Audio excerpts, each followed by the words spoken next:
नमस्कार मेरे प्यारे दोस्तों, स्वागत है आपका आपके अपने YouTube चैनल में एक बार फिर से।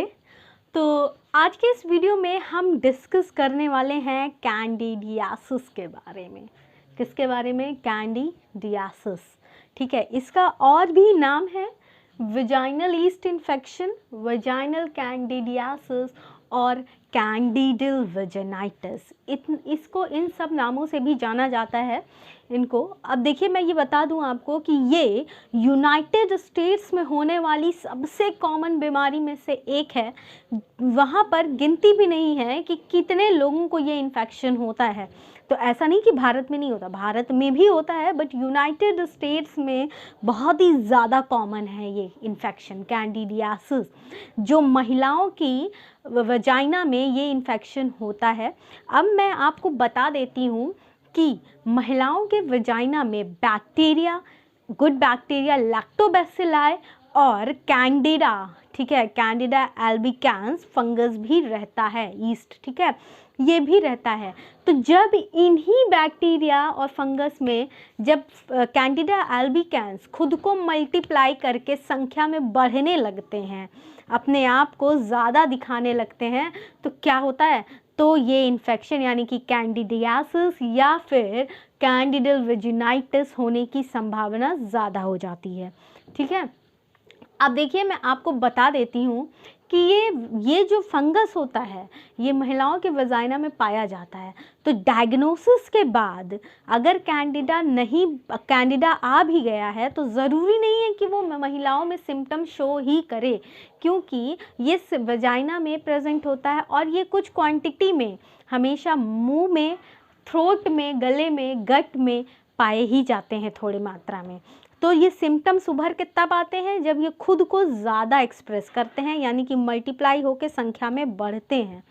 ठीक है, तो अब देखिए, इसके सिम्टम्स की अगर बात करें तो सिम्टम्स जो सबसे कॉमन है कि वेजाइनल ईचिंग, वेजाइना में ईचिंग होने लगेगी, खुजली होती रहेगी हर वक्त, पेन होगा, सेक्स के दौरान और यूरिनेशन के दौरान पेन होगा, और एबनॉर्मल डिस्चार्ज फ्रॉम वेजाइना।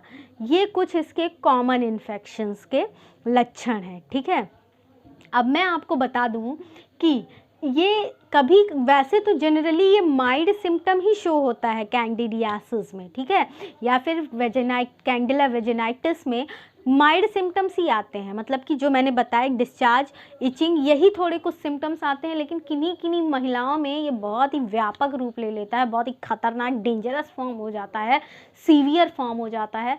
तो उस केस में ये सीवियर लक्षण शो करता है। वो कैसा लक्षण होता है? देखिए, वेजाइनल वॉल्स में क्रैक आ जाएगी, दरारें आ जाएंगी, और रेडनेस और स्वेलिंग, यानी कि लाल लाल हो जाएगा और सूजन भी आ जाएगी, ठीक है, योनि में। तो ये कुछ इसके कॉमन लक्षण हैं, सिम्टम्स हैं। सीवियर केस में क्या होगा, माइल्ड में क्या होगा, मैंने आपको बताया। तो देखिए, इसके आगे बढ़ने से पहले I would love to request you all कि हमारा YouTube पे एक और चैनल है 10 डायरेक्शन न्यूज़ के नाम से, जिसका मैं डिस्क्रिप्शन में लिंक शेयर कर रही हूँ। प्लीज़ आप लोग उस चैनल को भी विज़िट करें और सब्सक्राइब ज़रूर करें।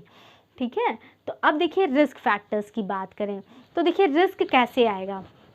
अगर हार्मोनल इम्बैलेंस हो रहा है।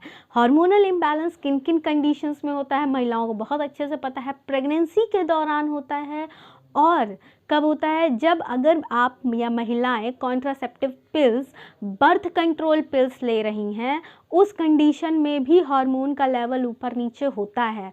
ठीक है, और अगर डायबिटिक है महिलाएं तो उनको भी ये संक्रमण होने के चांसेस बढ़ जाते हैं। इसलिए ब्लड शुगर लेवल हमेशा मेंटेन करके चलना है।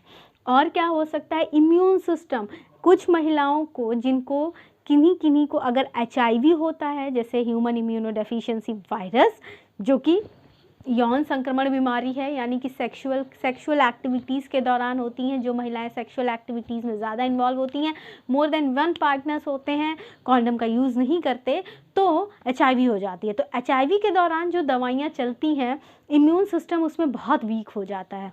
तो जब इम्यून सिस्टम वीक होता है तो क्या होती है? वेजिनाइटिस होने के भी चांसेस उसी तरह से बढ़ जाते हैं, और कैंडिला वेजिनाइटिस होने के भी चांस बढ़ जाते हैं। ठीक है, इस इन्फेक्शन के होने के चांसेस बढ़ने लगते हैं।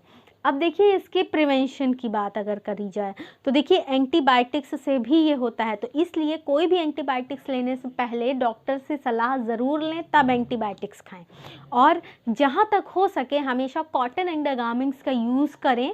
और क्या करना है आपको, बिना प्रिस्क्रिप्शन के जो मैंने बताया कोई मेडिसिन नहीं खानी है, और ब्लड शुगर लेवल हमेशा मेंटेन करके ही चलना है, ठीक है। अब इसकी डायग्नोसिस की अगर बात की जाए तो फंगल कल्चर। अब फंगल कल्चर कैसे, वजाइना के पास की वॉल्स से जो सिक्रीशन हो रहा है वहाँ की पास की वॉल्स से वो सैंपल को ले करके उसको लैब में भेज दिया जाए फॉर फंगल कल्चर।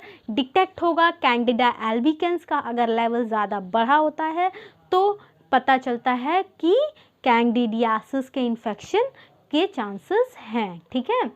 तो फिर उसके बाद ट्रीटमेंट, देखिए ट्रीटमेंट, ओरल ट्रीटमेंट भी अवेलेबल हैं और कुछ ऐसे ट्रीटमेंट भी हैं जो डायरेक्ट वेजाइना के अंदर अप्लाई करके क्रीम्स के फॉर्म में अप्लाई किया जा सकता है, ठीक है। तो देखिए क्या होता है कि अगर ओरल की बात की जाए, मुंह से खाने के लिए है तो fluconazole, this is the anti fungal drug, orally ले सकते हैं। और अगर वेजाइना में लगाना है तो उस कंडीशन की बात करें तो बोरिक एसिड अवेलेबल है, निस्टैटिन और फ्लूसाइटोसिन, ठीक है। निस्टैटिन और फ्लूसाइटोसिन्स ये वेजाइना में डायरेक्ट अप्लाई किए जाने वाली चीज़ दवाइयाँ हैं। और ओरल लेने वाली कौन सी है, फ्लूकोनाजोल। तो दोस्तों ये कैंडिडियासिस के बारे में मैंने आपको सारी जानकारी देने की कोशिश की, ठीक है। अब देखिए अगर इसके प्रिवेंशन की मैंने बात करना भूल गई, प्रिवेंशन की बात अगर करें तो आपको क्या करना है, कोई भी हाइजीन मेंटेन करने के लिए ज़रूरत से ज़्यादा चीज़ें नहीं करनी है। मतलब कि कुछ लोग हाइजीन मेंटेन करने के पर्पज़ से हमेशा सेंटेक चीज़ें, स्प्रे, सेंट और वहाँ पाउडर वगैरह का एप्लीकेशन वेजाइना में, ये सारी चीज़ें आपको नहीं करनी है। अननेसेसरी काम नहीं करना है, डाउशेस नहीं करना है। डाउशेस मतलब जो महिलाएं नहाने के बाद भी वेजाइना को सोप और सेंटेक सोप्स और डिटर्जेंट्स लगा के क्लीन करती हैं, तो वहाँ पे भी ये चांसेस हो जाते हैं। मैं आपको बता दूँ, वजाइना क्लीनिंग के लिए एक नॉर्मल बाथ के दौरान जो क्लीनिंग होती है that is more than sufficient. उससे ज़्यादा क्लीनिंग आपको नहीं करनी है। उससे ज़्यादा करेंगे तो वजाइना को नुकसान पहुंचेगा। और क्या करना है, हमेशा टॉयलेट के बाद या फिर सेक्स के बाद आपको फ्रंट टू बैक वाइप करना है, ठीक है। फ्रंट टू बैक वाइपिंग करते हुए बस इतना ही आपको हाइजीन पर्पस से सिर्फ इतनी ही चीज़ें करनी है। और जो मैंने बताई, कॉटन अंडरवियर्स का यूज़ और एंटीबायोटिक्स को बिना प्रिस्क्रिप्शन के यूज़ नहीं करना है। तो this is all about candidiasis. I hope जैसा मैं समझाना चाह रही थी वैसा मैं समझा पाई हूँ आपको। अगर वीडियो पसंद आई है तो प्लीज़ चैनल को सब्सक्राइब करें, वीडियो को लाइक करें, और वीडियो से रिलेटेड कोई सजेशन है तो प्लीज़ आप कमेंट सेक्शन में कमेंट करके मुझे अपने सजेशंस दे सकते हैं। Thank you very much.